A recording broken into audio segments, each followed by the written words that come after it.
అసలు మీకు ఎప్పుడైనా డౌట్ వచ్చిందా? మన దేశంలో ఒకే ఒక్క బెంగాల్ ఉన్నది, కానీ దాన్ని మనం పశ్చిమ బెంగాల్ అంటున్నాం. ఎందుకని? వెస్ట్ బెంగాల్ ఎలా వేస్ట్ బెంగాల్ అయిపోయిందో తెలుసుకుందాం ఒక్కసారి.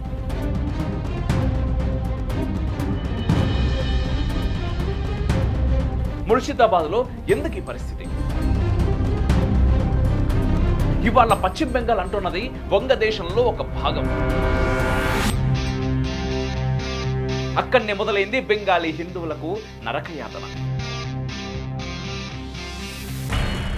ఇలాంటి కనీస అనుమానాలు కూడా మనకు రావు. వచ్చిన మన స్కూల్ పుస్తకాలు టీచర్ల ద్వారా దానికి ఒక క్లారిటీ రాదు. ఇండియాలో వెస్ట్ బెంగాల్ అనే రాష్ట్రం ఉంది, కానీ ఈస్ట్ బెంగాల్ ఎక్కడా లేదు. ఎందుకని? ఈ ఒక్క ప్రశ్న మనకు బోల్డంత హిస్టరీ, జియోగ్రఫీ, పొలిటికల్ సైన్స్, అన్నిటికన్నా ముఖ్యంగా హిందువుల తెలివి తక్కువతనం, చేతకానితనం, నీచమైన స్వార్థాన్ని తెలుపుతుంది.